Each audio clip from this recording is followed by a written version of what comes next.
Bharatiya Janata party द्वारा आज से पौड़ी में सैनिटाइजर का प्रयोग करने को लेकर एक जागरूक अभियान शुरू किया गया है। पहले पौड़ी में मास्क पहनने को लेकर रुकिए मास्क पहनिए अभियान को चलाया गया था और अब इसी क्रम में कोरोना संक्रमण को रोकने के लिए अगर जिंदगी से है प्यार तो सैनिटाइजर का प्रयोग करो ना यार अभियान की शुरुआत की गई है।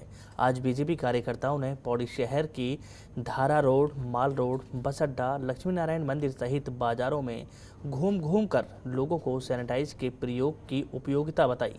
आपको बता दें कि इस अभियान में भाजपा मंडल अध्यक्ष क्रांति किशोर, महामंत्री अनूप देवरानी सहित कई कार्यकर्ता शामिल हुए। अभी पिछले 2 और 3 दिन हमने पूरे बाजार में एक कार्यक्रम चलाया था कि रुकिए कृपया मास्क पहनिए, और अब हम उसके अगले चरण में पहुंच गए हैं। अब हम लोगों से कह रहे हैं, अगर ज़िंदगी है प्यारी, अगर ज़िंदगी से है प्यार तो सैनिटाइज़र का इस्तेमाल करो ना यार। क्या है, लोग आ रहे हैं, लोग जगह जगह किसी चीज़ को छूते हैं, सबके लिए खतरा उत्पन्न होता है। सरकार बार बार कह रही है हाथ धोइए, सैनिटाइज़र का इस्तेमाल कीजिए। हम भी एक जागरूकता फैलाना चाह रहे हैं कि हम चाहते हैं, क्योंकि ये हमारी ज़िंदगी कोरोना जाने वाला नहीं है, ये हमको धीरे धीरे इसकी आदत डालनी पड़ेगी। स्वाभाविक तौर पर बार बार हमें हाथ धोने पड़ेंगे, सैनिटाइज़र इस्तेमाल करने पड़ेंगे।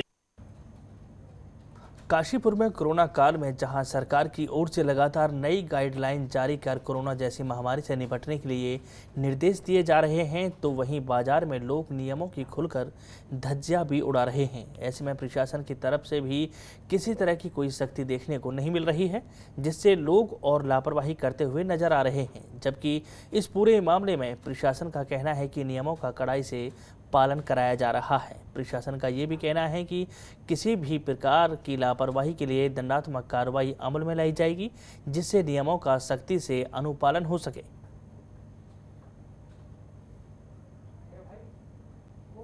प्रयास ये किया जा रहा है कि लोगों को सेंसिटाइज किया जाए। तहसील कैंपस में भी जो पिछले टाइम में कुछ लोग जब आ रहे थे तो उनको मास्क भी हम लोग पहनने के लिए दे रहे थे, और इसके साथ ही साथ यहाँ पर लास्ट टाइम में जब इस तरह की कुछ इंस्टेंसेस इसमें मिले थे तो वहाँ पर कार्रवाई भी की, चालान किया गया, हमारे लेवल पे किया गया, और इसके अतिरिक्त जो पुलिस एडमिनिस्ट्रेशन है वो कार्रवाई कर रहा है, लगातार वायलेटर्स पे कार्रवाई की जा रही है।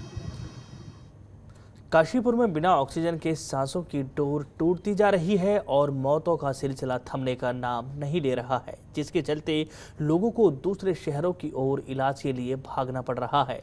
चरमराती स्वास्थ्य सेवाओं के चलते लोगों को अस्पतालों में ना तो बेड उपलब्ध हो पा रहे हैं और ना ही मरीजों को ऑक्सीजन मिल पा रही है।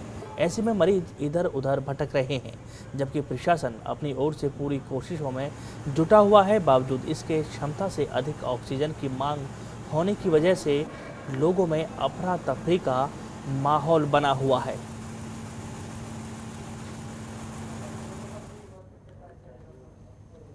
में इस समय ऑक्सीजन के मेरी जानकारी के अनुसार 3 प्लांट चल रहे हैं, और ऑक्सीजन की डिमांड एकदम से बढ़ने की वजह से, क्योंकि इस बीमारी में ऑक्सीजन एक सबसे ज़रूरी चीज़ हो गई है, तो दिक्कत है कहीं ना कहीं। मेरी भी जहाँ जहाँ जानकारी में आ रहा है, लोगों के द्वारा बताया जा रहा है, तो मैं उनको कोशिश कर रहा हूँ मुहैया कराने की, और प्रशासन की भी नॉलेज में डाल रहा हूँ।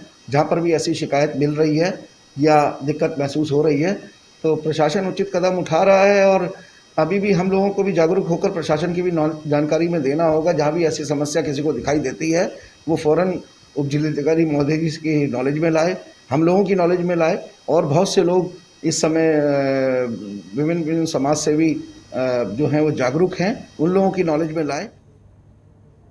हाईकोर्ट की ओर से गठित डिस्ट्रिक्ट कोविड मॉनिटरिंग कमेटी पर नए टिहरी जिला अस्पताल का निरीक्षण किया गया और कोविड को लेकर अस्पताल प्रबंधन की ओर से की गई व्यवस्थाओं को देखा गया। कोविड मॉनिटरिंग कमेटी ने अस्पताल में अनावश्यक रूप से पब्लिक की आवाजाही रोकने के लिए CMS को निर्देशित भी किया है, तो वहीं ICU का संचालन शुरू नहीं होने को लेकर भी अस्पताल प्रबंधन से रिपोर्ट मांगी है। कमेटी का कहना है कि जल्द ही ICU के संचालन को लेकर DM से बातचीत की जाएगी और हाई कोर्ट को भी इस संदर्भ में रिपोर्ट भेजी जाएगी।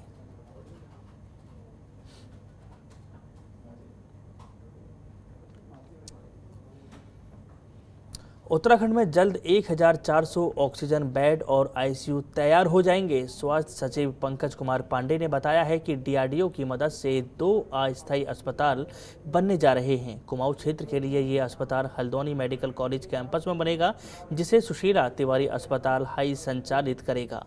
इसके अलावा गढ़वाल क्षेत्र के लिए अस्थायी अस्पताल IDPL ऋषिकेश में बनेगा, जिसे एम्स ऋषिकेश द्वारा संचालित किया जाएगा।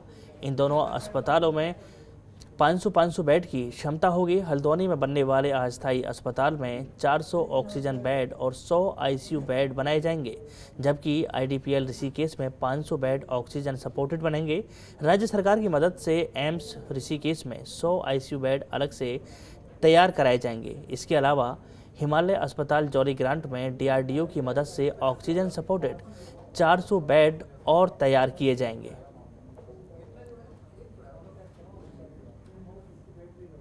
हम लोग का जो प्रयास है वो कोशिश यही है कि जो संक्रमण की दर है कम की जाए। इसी की वजह से आप जानते हैं कि रेस्ट्रिक्शंस भी हम लोगों ने लगाए हैं। 5 जिलों के कुछ शहरी क्षेत्रों में हम लोगों ने रेस्ट्रिक्शंस लगाए हैं, कर्फ्यू लगाए हैं, जिसकी वजह से हमें उम्मीद है कि जनरली जो इस तरह के रेस्ट्रिक्शंस होते हैं उसमें 1 हफ्ते के बाद रिजल्ट्स आते हैं। तो हम लोग ये उम्मीद कर रहे हैं कि संडे ऑनवर्ड्स हमें कुछ बेहतर रिजल्ट मिलेंगे। अभी तक ऐसी कोई स्थिति नहीं आई है और लगातार केसेस बढ़ते जा रहे हैं, पॉजिटिविटी बढ़ रही है। हम लोग हालांकि टेस्टिंग भी हमने बढ़ाई है, लेकिन फिर भी जो केसेस हैं अभी उनकी रफ्तार कम नहीं हुई है। और इस वक्त बड़ी खबर आ रही है देहरादून से, जहां पर 1 मई यानी कि कल से शुरू होने वाले महा वैक्सीनेशन अभियान को टाल दिया गया है। जी हां, जो 1 मई से 18 साल से 45 साल के उम्र के लोगों को वैक्सीन लगना था, ये महा वैक्सीनेशन अभियान को फिलहाल टाल दिया गया है। 1 हफ्ते के लिए महा वैक्सीनेशन अभियान को टाला गया है। दरअसल वैक्सीन नहीं मिलने के कारण ये फैसला लिया गया है। पर्याप्त कोटा मिलने के बाद ही ये अभियान शुरू किया जाएगा। वैक्सीनेशन अभियान स्वास्थ्य सचिव अमित नेगी ने इस बारे में जानकारी दी है।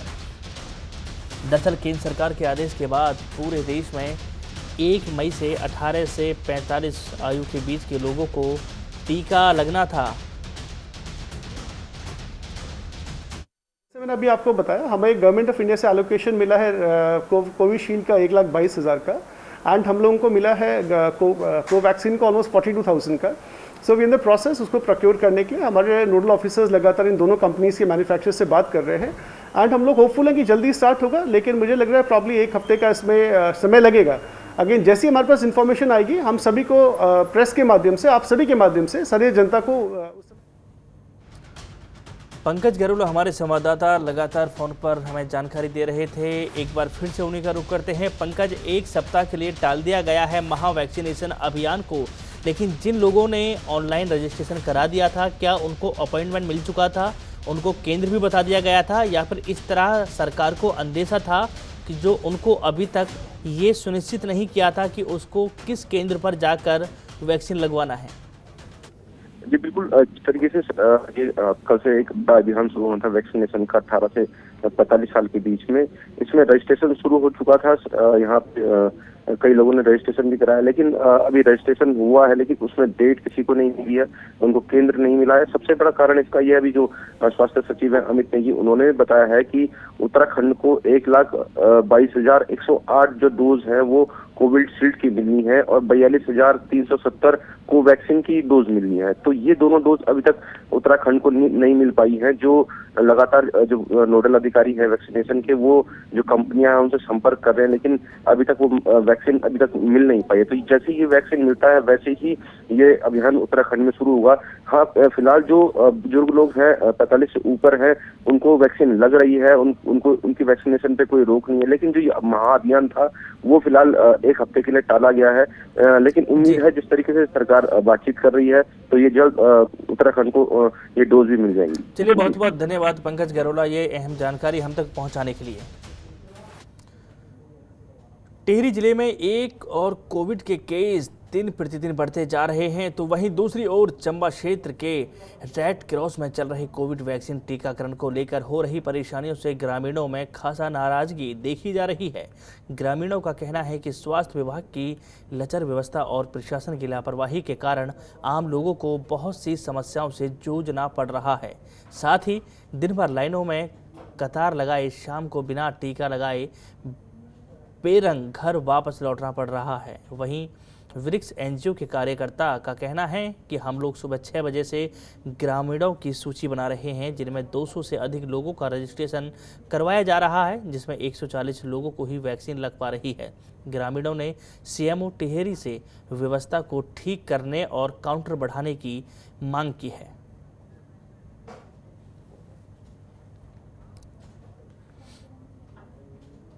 गुरुवार दोपहर नारायण बगड़ विकासखंड के पंती में 2 नाबालिग बच्चे घर से निकले तो ट्यूशन के लिए थे, लेकिन ट्यूशन के बहाने पिंडा नदी में नहाने चले गए, जहां दोनों बच्चे नहाते समय नदी के तेज बहाव की वजह से बह गए। वहीं सूचना मिलते ही घटनास्थल पर पहुंची पुलिस और एसडीआरएफ की टीम और करीब 18 घंटे के बाद काफ़ी खोजबीन के बाद एक बच्चे का शव बरामद किया। वहीं गोताखोरों की टीम भी मौके पर पहुंची और राहत बचाव कार्य में जुट गई और दूसरे बच्चे की खोजबीन में गोताखोरों की मदद से अभी भी की जा रही है, लेकिन अभी भी एक बच्चे का शव नहीं मिल पाया है।